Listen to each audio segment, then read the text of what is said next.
everyone, welcome back to a new episode of the Heartpanorama podcast. I'm your host Michelle, and today we're finally starting with season 3 of this podcast.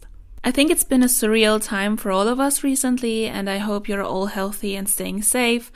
I was actually contemplating on whether I should bring up this current worldwide situation with a global pandemic, but at this point it would be weird if I didn't, so I decided to at least include some related topics in this podcast season.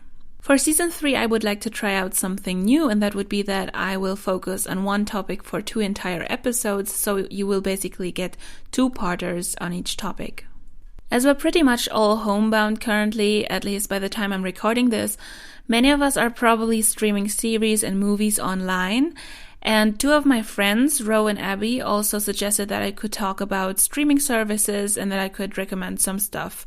So that gave me the idea of making the first topic block in this podcast season about TV content and different aspects of it. Before I dive into the topic, just a quick disclaimer that any mentions of brands, products, or services in this podcast are just included for discussion purposes and are not paid or sponsored. So today I'll be talking a bit about how our use or consumption of TV content has changed over the years, and some of you might remember that I studied media and communication and media management at university, so I have dealt with this topic a few times over the years, and I thought I would dig up a few aspects that I wrote about in different research papers. Remember the time before streaming services came up? We used to watch TV in one place at one time, and if you missed your show and you didn't tape it, you were lucky if there were reruns at all. Linear TV actually brought structure into our daily routines, but we also weren't very flexible if we had other plans, for example. I remember how I used to get my homework and chores done as quickly as I could, so I was allowed to watch my show on TV. When I was a teenager, TV broadcasters started uploading their most recent episodes to their websites, so I could catch up on them for 7 days. And that was actually already a huge change to TV content use because you weren't tied to where you were or when you wanted to watch the episode. Especially with mobile devices coming up, whether it be laptops, tablets, or smartphones, TV consumption changed essentially. Streaming platforms like Netflix, Amazon Prime, and now Disney Plus, for example, just brought this to a whole new level, I guess. I mean, look at us. What would we do without those streaming services? We're completely free to stream what we want, whenever we want, wherever we are. And we don't even care about paying the relatively small monthly fee for those platforms, because if you calculate how much it would cost to buy all your favorite shows on DVDs, streaming is way cheaper.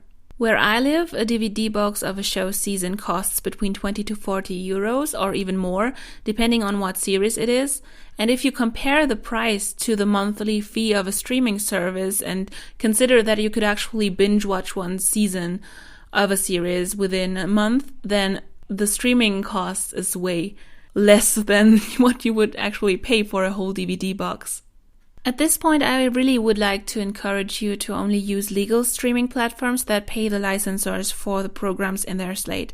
Some of you know I'm currently working in TV sales, and that made me realize even more how important it is that TV programs are properly licensed and distributed.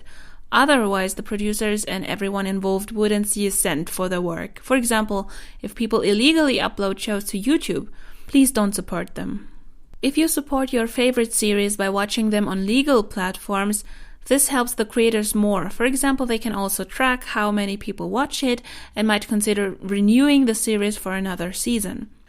I know I've been mostly talking about series because this is basically what TV and streaming services are about, in my opinion, but of course, movies are a part of this too. Not only TV movies, but also blockbuster films that first came out in cinemas.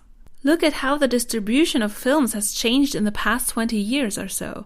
I think back then you could go see a movie for several months and then you waited about half a year for it to come out on DVDs and VHS, later on Blu-ray and DVD, and only years later on TV, maybe even first pay TV and then free TV, so you had to wait even longer. Now you sometimes have to hurry if you want to see a movie in theaters because it's only in their program for a few months. I think about 4 months or so, at least where I live. And then 3 or 4 months later, you can already purchase it on DVD or stream it online for a small fee. 1 to 2 years later, it's up on regular streaming platforms and then it comes on TV. I know the distribution of different movies might vary from case to case, but these are the basic distribution channels in the industry. What I find interesting is that the perception or consumption of the content has changed a lot too because of social media. Remember watching your favorite shows on TV and talking to your friends at school the day afterwards? Everything has shifted now. You can now live tweet and talk to other people about the show in real time. I think it's especially fun with live shows because who catches up on live shows?